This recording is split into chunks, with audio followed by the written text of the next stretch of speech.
नमस्ते। आज के इस एक्सप्लेनर में आपका स्वागत है। आज हम एक बहुत ही अहम टॉपिक को डिकोड करने वाले हैं और वो है जीएसटी के तहत लाया गया नया इनवॉइस मैनेजमेंट सिस्टम, जिसे हम शॉर्ट में आईएमएस कहते हैं। जीएसटी कंप्लायंस को समझना हमेशा से थोड़ा ट्रिकी रहा है ना? लेकिन फिक्र मत कीजिए, आज हम इसके हर तकनीकी और प्रैक्टिकल पहलू को एकदम आसान भाषा में समझेंगे। चलिए सबसे पहले आज का एजेंडा देख लेते हैं। हम शुरुआत करेंगे कि आखिर हमें इस आईएमएस की ज़रूरत ही क्यों पड़ी। फिर देखेंगे कि ये काम कैसे करता है। उसके बाद हम बात करेंगे कि क्या ये मैंडेटरी है, इसके हालिया अपडेट्स क्या हैं, इसके फ़ायदे और चुनौतियाँ क्या हैं और आखिर में आगे का रास्ता क्या होगा। तो चलिए शुरू करते हैं। तो सबसे पहला और सीधा सवाल, क्या आप भी अपना इनपुट टैक्स क्रेडिट यानी आईटीसी खोने से परेशान हो चुके हैं? बिल्कुल, ये किसी भी बिजनेस के लिए बहुत फ्रस्ट्रेटिंग होता है। अक्सर सप्लायर की छोटी सी गलती या इनवॉइस मिसमैच की वजह से हमारा बिल्कुल जायज़ टैक्स क्रेडिट भी रिजेक्ट हो जाता है। और सच कहूँ तो यही वो सबसे बड़ा दर्द है जिसका इलाज हम आज ढूंढ रहे हैं। तो चलिए सीधे पॉइंट पर आते हैं। सेक्शन 1, हमें आईएमएस की जरूरत क्यों है और ये मिसमैच की प्रॉब्लम को कैसे सॉल्व करता है। देखिए, ऐतिहासिक रूप से होता क्या आया है। सप्लायर खरीदार से टैक्स तो वसूल लेता है, लेकिन या तो रिटर्न फाइल करने में देरी कर देता है या गलत जानकारी अपलोड कर देता है। नतीजा, खरीदारों को अपने हक के आईटीसी से हाथ धोना पड़ता है। और अगर हम इसे सरकार के नज़रिए से देखें तो शेल कंपनियों के जरिए फर्जी इनवॉइस बनाना और गलत क्रेडिट क्लेम करना एक बहुत बड़ा सिरदर्द रहा है। मतलब जब तक सरकार को टैक्स का पैसा मिलेगा नहीं, वो आपको क्रेडिट कैसे दे सकती है। बस यहीं पर गेम में एंट्री होती है आईएमएस की। इसे आप एक डिजिटल ट्रायज सेंटर मान सकते हैं। ये सिस्टम सप्लायर और बायर के बीच एक सीधा कम्युनिकेशन चैनल खोल देता है, ताकि इनवॉइस से जुड़ा कोई भी इशू हो वो रियल टाइम में यानी तुरंत सुलझाया जा सके। है ना कमाल की बात। अब आप पक्का सोच रहे होंगे कि भाई ये नया डिजिटल सिस्टम आखिर काम कैसे करता है। चलिए सेक्शन 2 में इसका पूरा वर्कफ्लो समझते हैं। अब आप जो देख रहे हैं वो जीएसटी पोर्टल का बिल्कुल नया और इंटरैक्टिव डिजिटल डैशबोर्ड है। अब टैक्स मैनेजमेंट का मतलब सिर्फ बोरिंग तरीके से डेटा डालना नहीं रह गया है, बल्कि ये डैशबोर्ड पूरी प्रोसेस को बहुत ही ट्रांसपेरेंट बना देता है। इस पूरी प्रोसेस को हम 3 आसान स्टेप्स में बांट सकते हैं। पहला स्टेप, जैसे ही आपका सप्लायर अपना जीएसटीआर 1, आईएफएफ या 1A पोर्टल पर सेव करता है। दूसरा स्टेप, वो इनवॉइस बिना किसी देरी के सीधे आपके आईएमएस डैशबोर्ड पर फ्लैश होने लगता है। और तीसरा स्टेप, अब कंट्रोल पूरी तरह आपके हाथ में है।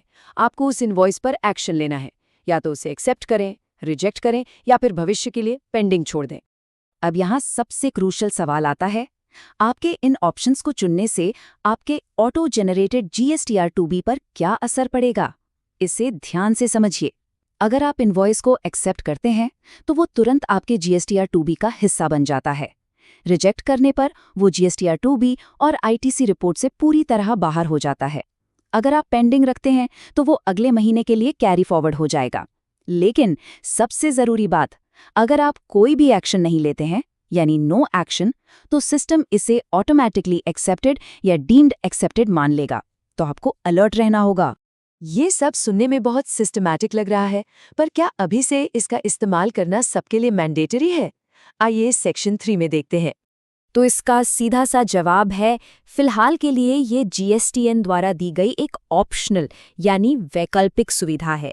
हालांकि ये अभी अनिवार्य नहीं है, लेकिन ये टैक्स अधिकारियों को रियल टाइम ट्रांजैक्शन डेटा दे रहा है, जिससे उन्हें ऑडिट बेहतर करने और टैक्स चोरी रोकने में काफ़ी मदद मिल रही है। लेकिन यहाँ इस कोट पर ध्यान दीजिए। सरकार का विजन बिल्कुल क्लियर है। भविष्य में इस सिस्टम को मैंडेटरी कर दिया जाएगा। शुरुआत में ये बड़े ट्रांजैक्शंस पर लागू होगा, लेकिन धीरे धीरे इसका दायरा छोटे व्यवसायों तक भी आ सकता है। इसलिए मेंटली हमें अभी से इसके लिए तैयार रहना चाहिए। चलिए आगे बढ़ते हैं सेक्शन 4 की तरफ, जहां हम इसके हालिया अपडेट्स और टाइमलाइन को समझेंगे। देखिए, ये सिस्टम लगातार इवॉल्व हो रहा है। अक्टूबर 2024 में इसे ऑफिशियली लॉन्च किया गया था। फिर प्लान के मुताबिक अक्टूबर 2025 में इसमें बिल ऑफ एंट्री को भी जोड़ दिया गया। और हाँ, 2026 का अप्रैल महीना भी बहुत अहम है, जब एक MS Excel based offline tool launch किया गया, जिसने पोर्टल पर घंटों माथापच्ची करने वाले टैक्स पेयर्स को ऑफलाइन काम करने की एक बड़ी राहत दी। अगर हम अक्टूबर 2025 के कुछ बड़े अपडेट्स पर जूम इन करें तो बिल ऑफ एंट्री के लिए इंपोर्ट ऑफ गुड्स का एक बिल्कुल नया सेक्शन आया। इसके अलावा अब क्रेडिट नोट्स और उनके अमेंडमेंट्स के लिए भी पेंडिंग एक्शन लेने की परमिशन मिल गई है। आप ये भी डिक्लेयर कर सकते हैं कि ITC रिवर्सल का अमाउंट कितना कम करना है। और सबसे काम की बात, अब आप इनवॉइस को रिजेक्ट या पेंडिंग करते वक्त अपने रिमार्क्स या टिप्पणियां भी जोड़ सकते हैं। यकीन मानिए, ये फीचर फ्यूचर के किसी भी विवाद से बचने में आपका ब्रह्मास्त्र साबित होगा। अब इन सब शानदार तकनीकी फीचर्स के बाद सेक्शन 5 में बात करते हैं ग्राउंड रियलिटी की। इसके असली फायदे और इसे लागू करने की चुनौतियां क्या हैं। अगर हम प्रोज और कॉन्स यानी नफे नुकसान की बात करें तो फायदों में आपको रियल टाइम सोल्यूशन मिलता है। ITC की गलतियां लगभग खत्म हो जाती हैं और इनवॉइस का ऑटोमेटिक वेरिफिकेशन होने से डिपार्टमेंटल चेकिंग का सिरदर्द कम हो जाता है। लेकिन दूसरी तरफ हमें ज़मीनी चुनौतियों को भी देखना होगा। बिजनेसेस को अपने IT सिस्टम अपग्रेड करने में अच्छा खासा पैसा खर्च करना पड़ रहा है। स्टाफ को ट्रेनिंग देना और अपने पुराने अकाउंटिंग सॉफ्टवेयर को इस नए सिस्टम से इंटीग्रेट करना, खासकर छोटे और मिड साइज बिजनेसेस के लिए एक बड़ा टास्क बन गया है। और ये तस्वीर इसी बात को बहुत खूबसूरती से दिखाती है। आज के समय में बिजनेसेस इस नए डिजिटल वर्कफ्लो में ढलने की पूरी कोशिश कर रहे हैं।